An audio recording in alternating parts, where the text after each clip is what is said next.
Welcome, Sojourners. You have found yourself a cozy place here at Sojourners Awake. I'm Jonathan, and this is our production of The Bookish and the Brave. In this production, we are exploring the ideas of information, war, and violence, and revolution. If you have been following along, you know that the protagonists of this story, Vaughn, Hawkins, and Sterling, fled the city of Boshin during the Revolution. And they spent a year studying at Bald Top Library in sequester and confinement. And there they became the Bookins, guardians of wisdom, knowledge, and truth. And now they are back in Boshin because they are searching for the Ging-Watsums, these aberrant creatures that disguise themselves as books. And we continue the story right where we left off, in the crypts of Hellsalt, as they attempt to help Eon, leader of the Steady Gaze. One good turn deserves another. And so for now, our story continues. And Eon creeps towards the crypts. Vaughn, you're very aware of these, for these are the Steeple Bottom Manor crypts. Statue of your ancestor has been toppled to the ground with its head knocked off. Graffiti and scrawlings have been etched into the sides of the crypts. Eon motions toward you to be quiet and points towards two guard dogs and a drunk man sitting at the doorway. I've watched them. They take them in through there. They do not return. You do the math. A cult of Merkel inside a crypt. I know what they're up to. How do you proceed? Well, maybe we need to eliminate the dogs. I've been working on something which could make us a little bit more stealthy. Is there any way for us to sneak past them? We've been pretty stealthy with this fog so far. I think with the snoozing man, we could try. If we wake the dogs, we will have the entire representation of the cult on us. Does anyone have any rations? We could lure them away. But you two are a pretty good shot with those bow and arrows, so you make the choice. Hawkins, I think we should. I think we have crossed over the line. I think we now no longer have a choice. I don't like it, but I think we should proceed stealthily and lethally. Vaughn will point to Hawkins' crossbow and his own bow and see if he gets an acknowledgement. Yep. All right. Aiming towards these dogs, you're going to go for a 12. I'll take the one on the left. Taking aim, you could attack with advantage. 16. 20. You hear a slight whimper.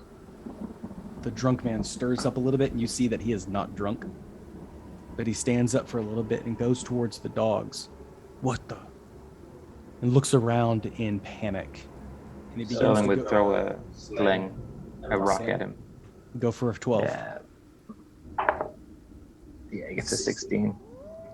Hits him on the side of the head, and he falls to the ground, knocking over a pile of bones that have been stacked together. He lays there unconscious. Nice shot, Sterling. Vaughn will rush up and gag and tie him, and then move him off to the side with the dogs. You see that under his coat, he has a symbol, a large chain with a white skull, the white skull of Merkel. Immediately, once you get to the crypts, you can smell it. You tie up the man, the stench of rot and vulture vomit. It is absolutely nauseating near this area. Are we sure we want to go in here? Do we have a choice? I don't think we do. Let's get it over with. Eon says, "You're doing just fine. I will wait here for you. You seem promising. Bring them back. Let's get the nobles out of Boshin." Vaughn will lead the way. The door opens easily enough, and you walk right into the middle of a lobby. Inside the lobby, it is dimly lit, but there are lamps upon desks and tables, and there is a collection of books and spell books that are being transcribed by a young tiefling man. His skin is black, his eyes are white, and he looks up to you and says, "Not now, I am busy studying." What? I would like each of you to make just a simple deception check by luck to see if he recognizes you. That's a big fat 6. 5. 16 for Hawkins. Not that it matters. I don't think it matters. He looks at you, he addresses you, Hawkins, as if he recognized you. He says, "Please look, the ceremony is not ready yet. And oh my, this is okay. You are not. Oh," and he runs towards an alarm. He goes to ring a bell very quickly. Vaughn's going to rush over if he can. Oh, and he as soon as he sees you, that's okay, friend. I was only stretching my legs.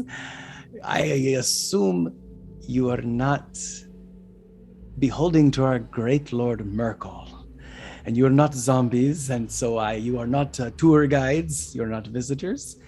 You are Bay Knights. Yes, I think. We are not Bay Knights. We are visitors, though. Oh, yes. You've come to see the great work, I assume. You are investing in the great war that is coming, are you not? We would like you to go back to your desk and have a seat. I was just thinking I ran enough for today. I will sit down. He sits down very politely and waits. Hawkins is going to try to disable the alarm in some way. If it's a simple bell, he'll just take it off or take the striker out. If it's something else mechanical, he'll disassemble it.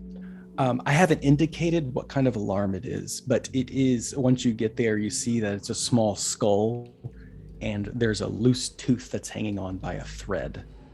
You can see that the mechanics is if you pull this tooth, it activates a magical rune that sends forth a alarm spell. Ooh, okay. I think Hawkins is not going to attempt it after getting a closer look. Okay. Seemingly seemingly outside of your proficiency, it stands there and wait.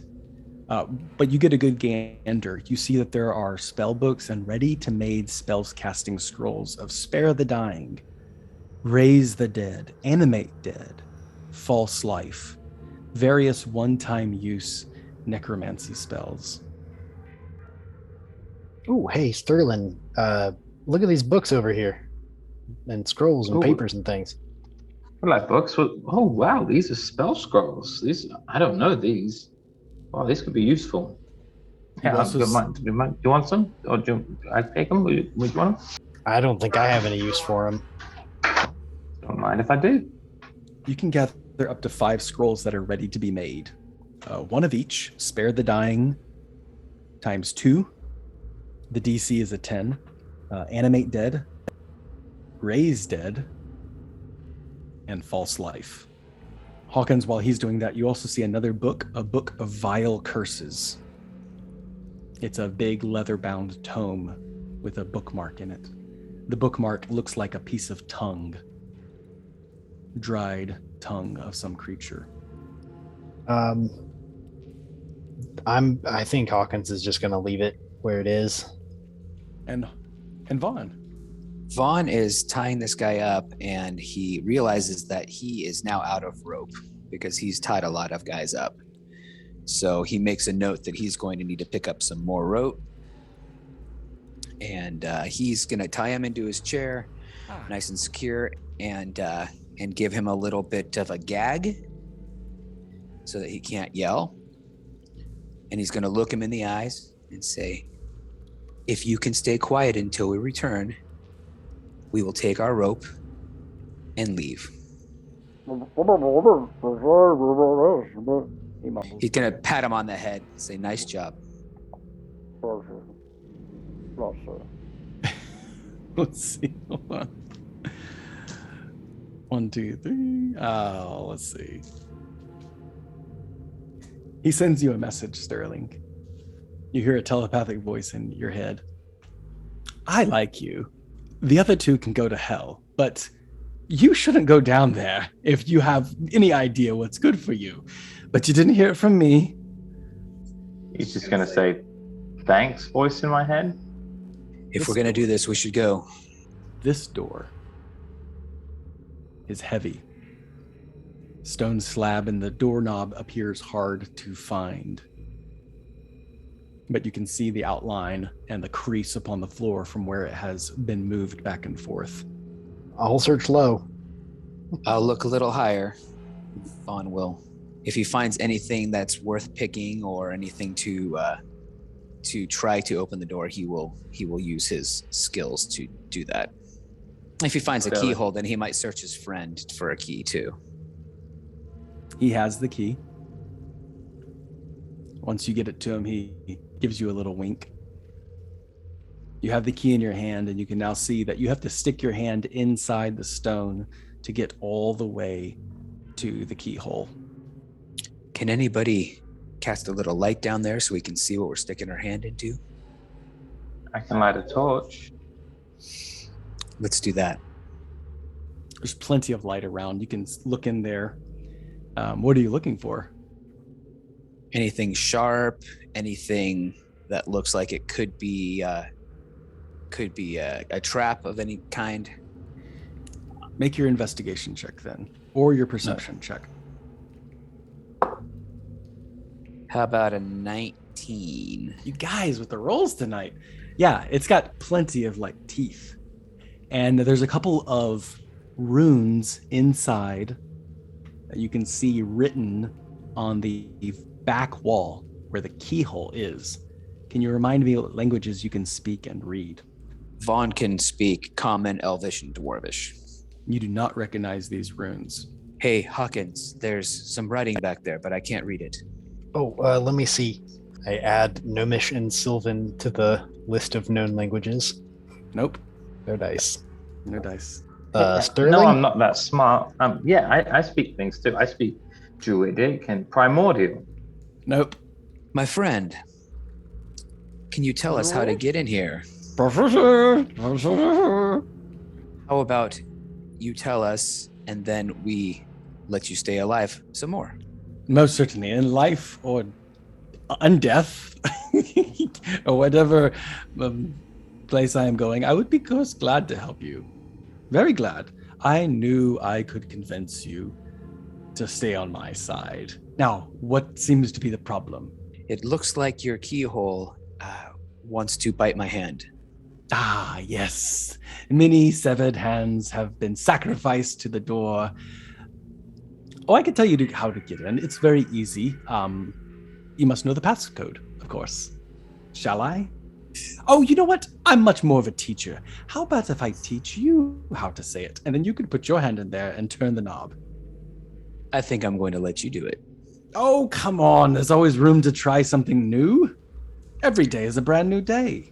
Well, I can show you how valuable my hands are to me if you would like. And he makes a fist. I love a little repartee. And for that, I will give you what you asked for. And he sticks a hand in and says in Abyssal, servanthood. The door opens and belches a rotting odor. It's always a little more pungent when it's fresh, is it not? As he's looking at each of you, seriously, I have got to know why. On the seven planes, and Bonzarel, our blessed mother, would you want to go in there? Looking for a little treasure? Well, we understand that there are some folks that don't belong down there, and we would like to pay them a visit. Well, you're right about that. Enjoy your visit. Vaughn's going to take him back to his chair, re-gag him, retie him. Hey guys. He was the voice in my head a minute ago. He said we really shouldn't go down there. And he said that, I don't know if there's people, like, can we ask him who's supposed to be down there? Like, if he knows of any groups of people, because this is, I don't know, something doesn't seem right. Like, the guy said he was drunk, he wasn't drunk. I want to, like, make sure. So you're going to take this guy's word over Ian's.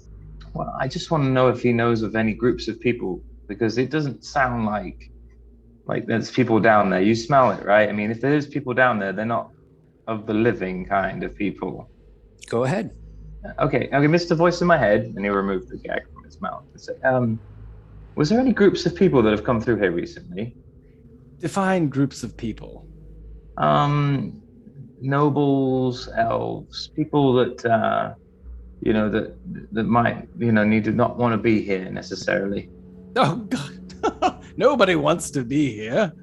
I don't want to be here, and yet here I am, minding my own business when 3 visitors come by, and you see that he's casting Mage Hand, and he's trying to set off that alarm.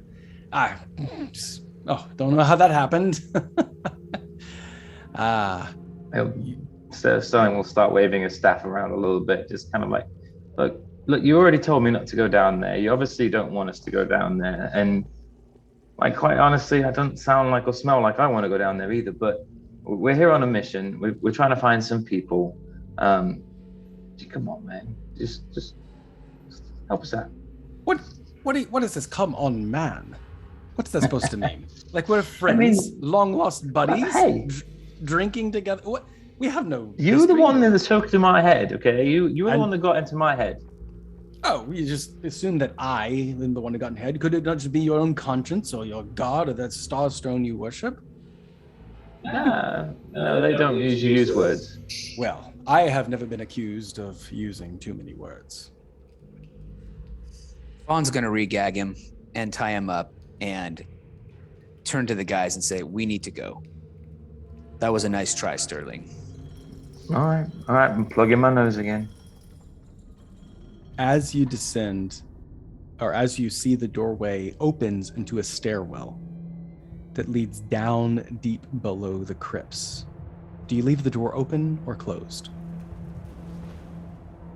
Hawkins is inclined to leave it open. I don't know that it's his choice, but we're leaving a gagged guy up there. It's not like we're being secretive from that entrance.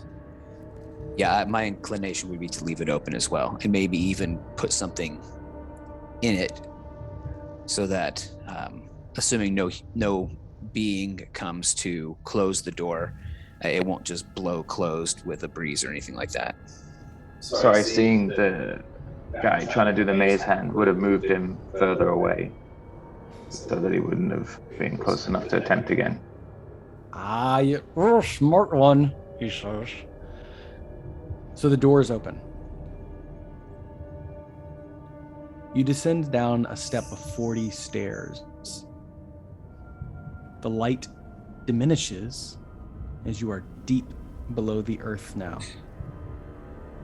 All around you is darkness. Yet you can still smell that putrid vulture vomit smell wafting from these crypts. Do you proceed in darkness? Well, Vaughn can't really see anything. That's another good question. Who is going first? Vaughn will turn to the guys and say, if you guys can see something, I'll follow you. Otherwise, we're going to need to light a torch. Oh no, I'm blind as a bat down here. I don't remember if I have dark vision. Gnomes do have dark vision. Okay. I can see all right. I'll, well, I mean, if it's so dark you can't even see where to put your feet, we'll need light anyways, but maybe I can go on ahead by a little bit and, look around corners and things before our light's visible from the other side. That sounds like a good idea. The mechanical lion is going to stay back with those two then, so I can be somewhat stealthy. Okay, so you're going to go on ahead? Yeah, just not too far ahead of them, probably no more than 100 feet at any given time. Okay, Hawkins, make a stealth check, and all 3 of you make a Constitution saving throw. A 6 for stealth. 21. 11 for... Oh gosh, 21, good. 11 for Vaughn. 19 for Sterling. Hawkins, as you walk down these steps, you move on the floor of the crypt and immediately step upon something crunchy. A bone snaps beneath your feet and it echoes ever so loud in this crypt. Vaughn, as you are taking up the tail, you put your hand upon the railing, and as you remove it, something sticky and cold adheres to your skin. Vaughn's gonna immediately try to wipe it off. On your clothing? Probably. It stinks so bad. Yeah.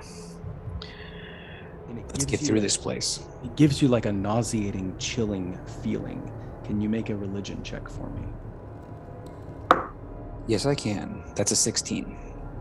This is one of the classes that you did stay awake. Mm-hmm. This is some kind of abyssal poison. Ugh. Guys, don't touch the railing. I think I just put my hand in poison. Noted. Hawkins, as you move every step, crunching bones. Hawkins is wearing his chain shirt too, and that normally isn't a problem with ambient noise, but there's no ambient noise here either. So it's hurting his ears a little bit. How do you proceed?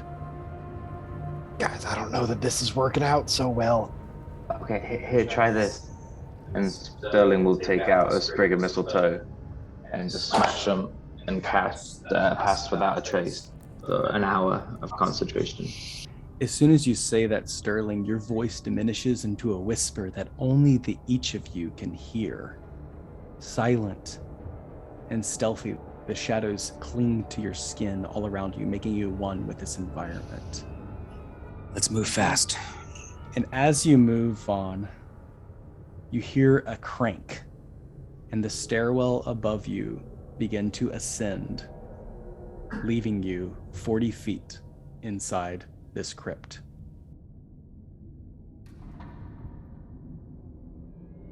Ted said something about trying to bar the door, not really bar it, but put something in the way so it wouldn't be able to close, like a wedge or something. Okay, so you can see the door light from the lobby above you, and now that light is shining through the roof, and the stairwell has collapsed upon itself in an upward fashion. 40, as I indicated, is 40 feet above you. Sterling would look around to see if there's any levers or anything. All right, go ahead, and you may make an investigation check. It's a 5. It's not that you failed, it's what you find. You search along the wall, and you find little grooves and ridges. Your fingers instinctively trace them, and they seem to be some kind of language. And then you step and slip on something, and you feel your leg kind of like twist a little bit, almost as if you stepped on ice. And underneath, you feel that there's some kind of loose material, like clothing, underneath your foot. In the darkness, it is hard to see. At this point, Vaughn's going to light a torch. Vaughn, as you light this torch, you illuminate this area and see that Sterling is standing on a pallet of loose, dried skins and clothing. Boneless, they remain there in this corner.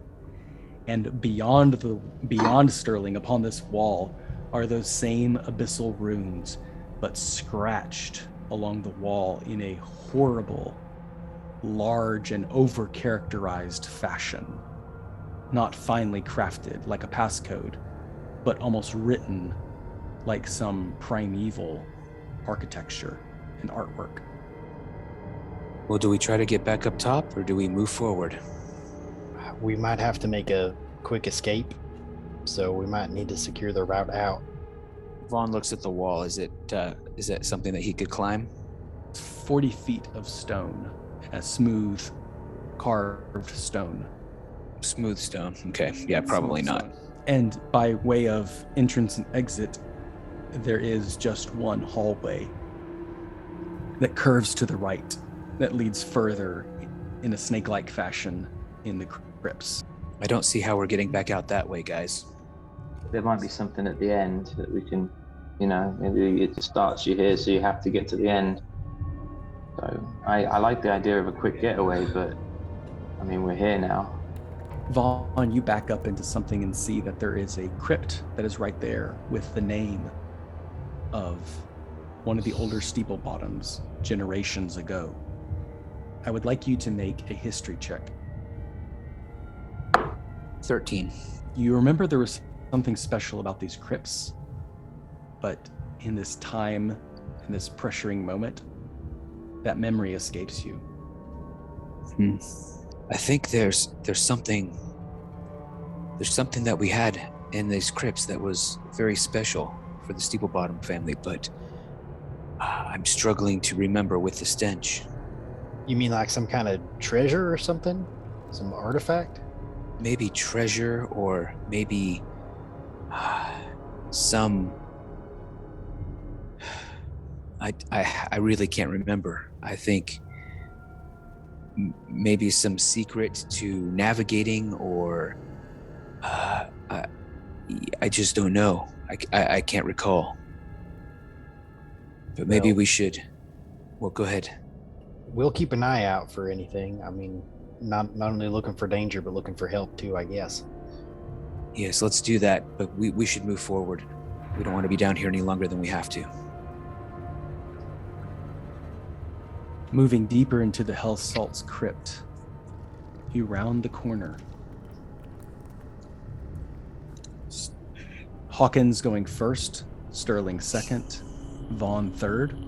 You hear a stone block move, like it's being slid upon the walls. Can we tell if it's in front of us or behind us? It is behind you. I turn around. You turn around and you see that...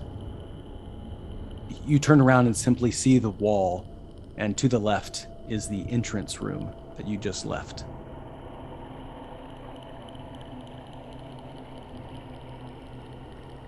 So we are now no longer 40 feet below. Right, you left the 40-foot room. You went into the snake-like tunnel that kind of zigzags back and forth. Okay.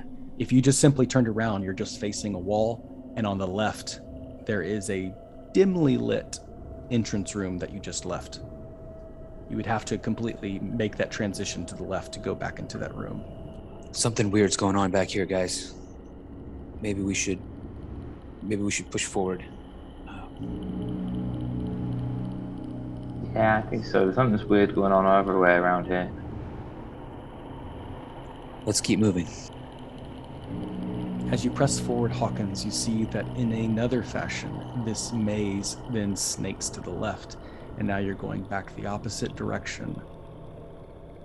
Another crypt lies nearby, embedded in the wall, and the continual scrawlings of Abyssal mark the walls. At this point, you hear the sound of suffering and struggling. Some kind of wretched creature that is muffling out a cry as if their very soul is being gagged. And you have just a right-hand turn to make that final clearing. Hawkins will pause a moment to look back at the guys and see if there's any hesitation. And if there's not, then round the corner and see what's going on. Yep, Fawn's ready. As you go around the corner, you see that in the middle of this open room, there is a lair. A small doghouse in the corner that is gently shaking back and forth, rocking, vibrating on the ground. In the center of the room, there's this man whose legs have been twisted. He's clutching at his throat and his eyes are bulging out, his body completely hairless at this point.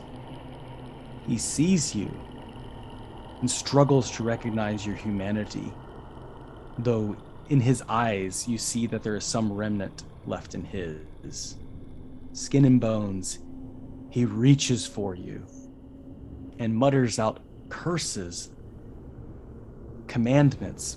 He mutters out strange words in Abyssal, as if he's forgotten who he was or where he came from. Does anybody know what he's saying? Only that guy back there, I think. Should we put him out of his misery? I kind of think so. Vaughn's gonna swing, try to put him out of his misery. He's not even gonna wait for Hawkins to finish what he was saying. Vaughn, you rush up and completely sever this man in half. And as he lays there, he exhales and his eyes flood back with a memory, mouthing the simple word, "Thank you." And he breathes his last. Sterling, as you were left behind, you feel a strong, hot breath on your neck. You feel a drool drop upon the base of your neck. And you hear not one, but two low growls, like some sort of demonic canine dog. Stan will go up and say, "Guys." Hawkins, as you turn around, you see that behind Sterling is a large 8-foot creature. Headless it stands, with a large eyeball in the middle of its chest, and for its arms extend 2 large dog heads for hands. It snarls and drips and bares its teeth at Sterling and moves to attack you. Please roll initiative.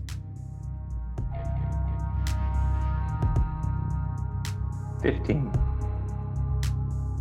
7 for Hawkins. 14 for Vaughn. Sterling, as you begin this, you have heard that demons often keep an exit strategy to the abyss. Hawkins, you remember that demons, if they die upon this plane of existence, they simply respawn in a demotive fashion as a lesser formed creature. And Vaughn, you know that if a demon bites you, it can have some flesh warping tendencies. Each of you have to decide which one of these is true or false. But as just this flood of information comes back to you from studying at Bald Top Library, you recall that you've heard this before, or you think you've heard it before. Whether it's a legend or a lie, a fact or an opinion, you're not quite sure. This creature moving at the bottom of the initiative, it would be Sterling first. So Sterling, knowing that they've been found, would drop past without a trace, and you'll see the ethereal smoke start to come out of his starstone that's around his neck, and he will be shrouded in that, in a form of bark skin, and then after that it would start lighting up with this constellation of the Archer, but he's not going to attack or move. He's kind of stands and watching these things happen kind of quickly. Vaughn, you're next. I don't see why Vaughn would do anything but move over and attack. He's going to swing his sword. Natural 20. Vaughn, as you do, you go to swing your sword, and this creature just darts its eyeball at you. And it looks at you and issues out this crippling fear, so you must make your attack with disadvantage. Ooh, that's painful. Natural 20 and a natural 1. Okay, so as you do that, the sword just clinks to the ground. You hear that steel hit the crypts of your fallen ancestors. Just the fear, the fight or flight just kicks in. Wow. All right. Well, Vaughn has movement, so you might move away then, huh? That's it. Okay. All right. Next in the initiative would be Hawkins. Hawkins saw Vaughn come from behind and, basically walk up to this thing and drop his sword and walk away. You see the eye fixed Yeah. upon Vaughn. Hawkins will try to move a little bit so he has a clear shot, low risk of hitting Sterling. And he'll use an incendiary tip again. These things have been working okay. Okay. And take a shot. Not necessarily aiming for the eye, just center mass. Okay, 12 armor class then. That's 25 to hit. It does. It needs to make a wisdom saving throw, DC 13. 14. All right, it takes 9 piercing damage. Oh, sorry, not 9. It takes 9 plus 3, 12 piercing damage. The arrow flies and sticks into the neck of this dog's throat that extends as an arm from this horrible demonic creature. So as the bolt leaves the crossbow, it flares briefly, the magnesium ignites briefly, and then sputters out long before it hits him. Okay, Sterling, with your bark skin standing there strong, it makes 2 attacks against you. Its 2 teeth just chomp chomp like hands. It goes to punch you, but instead of a fist, a large dog's head. 8 and a 15. Oh, both miss. It clamps on your shoulder. It clamps on your shoulder and begins to jostle you back and forth. But you're able to lift up your arms with the strength of nature and knock off this horrible, aberrant creature. No damage done to you. Sterling, it is now your turn. So Sterling, seeing that happening, is a little upset. He's shaking around, but he's going to stand his ground. And just like the Sasquatch, he is going to cast Shillelagh on his staff and swing and try and turn and knock him for 6. He gets a 19 to hit, 9 points of damage. And as you swing your staff, I can see the starlight streaking through the blackness of this creature's lair. And for a moment, stars begin to spray alongside the ceiling, lighting up the area for a little bit, creating a constellation on the roof of this crypt. You stand your ground. Next, it is Vaughn. Am I still afraid? No, it was just that eyeball looking at you. Okay. It seems that eyeball is able to concentrate on one creature attacking it, giving it disadvantage. Vaughn, not having his sword and having experienced that fear, is going to move so that he can see the creature without, around Sterling. And he is going to now fire an arrow at it. That's a 23 to hit. 23 does hit from that distance. He's going to use, oh gosh, that's horrible. He's going to use his Kensai shot for his bonus action to add some extra damage. So that's going to be a total of 10 points of damage. Your arrow flies true and sinks deep into the creature, straight through him, clattering upon the ground in the area before. And you can start to see black ichor spilling forth from this creature that you had previously touched. Hawkins, it is your turn before the Rudderkin. Frustrated with incendiary arrows, he reloads with a high whistle tip and takes another shot. It's an 11. Bummer. No, just misses. Ooh. Can I instruct Lion M to protect somebody else, or does he only protect me? We may have established that he only protects me. Yes, we did. All right, that's it then. Okay. All right, Sterling. It does the same thing. Goes for 2 attacks against you. The dogs are just barking now, the spit slobbering everywhere, splashing all around you, making the ground slick. It's looking incredibly hurt as it struggles. And you see that it's also trying, its eyeball is no longer focusing on Bond, but it's looking for that poor wretch that it had trapped earlier. Oh, man. I'm going to roll for it. Let's see. I'm just going to do a general charisma check on the creature. It's scared. Sterling, it's going to move past you. It pushes you out of the way and begins to move towards the back corner of that dog house. Leaving your area, you do have 1 chance for an opportunity attack. He would take it because he remembers the bites. It would just be a regular swing with the quarterstaff. 1 for 12. And it's 11, so he swings and misses. Swings wide, slipping on that dog slobber on the ground, causes you to miss by just a little bit. And it uses its action to slam both of its fists, these dog heads, upon this dog house, and the doghouse begins to activate, and a portal opens up.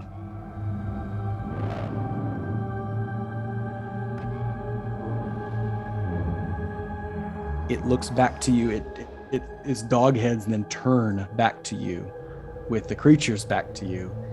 Slobbers and opens its mouth, trying to lick its wounds and go into the portal. I need Vaughn and Hawkins and Lion M to make a strength saving throw. This portal begins to yawn open, doubling in size, creating a vacuum in this room. You are going for a 10 or higher.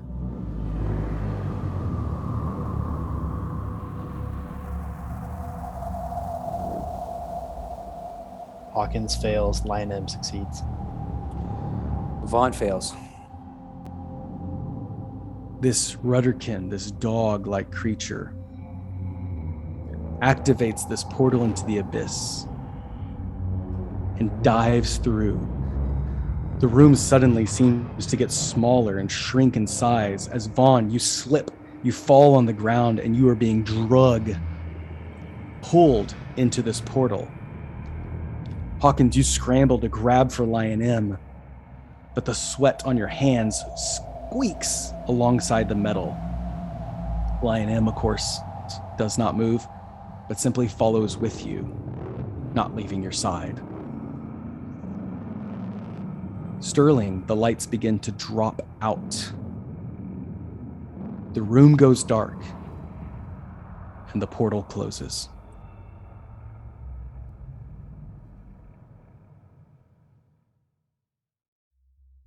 Sterling, everything's silent except for the faint twinkling of stars still above you. And so for now, our story concludes.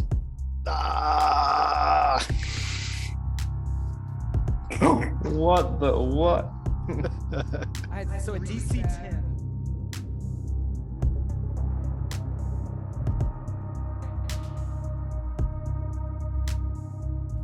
Every story comes to an ending, so for now we must conclude. Well, thank you for listening, Sojourners. I guarantee your attention will not go unrewarded. And believe me when I say we look forward to continuing this adventure.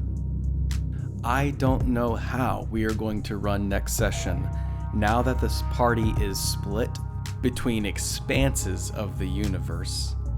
Clearly, Vaughn and Hawkins have been drugged into the abyss, and Sterling left alone within the crypts. I am very excited to find out what will happen next. If you enjoyed this background music and ambiance, you should visit Tabletop Audio. You can find them at www.tabletopaudio.com. I am so grateful for the products that they provide so we can create this wonderful production at Sojourners Awake. If you are interested in reading up on more articles about playing role-playing games or Dungeons & Dragons, you can visit Sojourners Awake, www.sojournersawake.com. You can also find me being incredibly inspirational on Facebook and Instagram. I know you will not want to miss next production, so go to your favorite podcasting platform and subscribe. And let me know what you thought. Should I have left the portal open and drug all three into the portal? Should I have shut the portal and left the party to fend for themselves within the crypt? What do you think? You can answer that question by leaving a rating on your favorite podcasting platform. Thank you so much. And as always, Sojourner, may your story continue.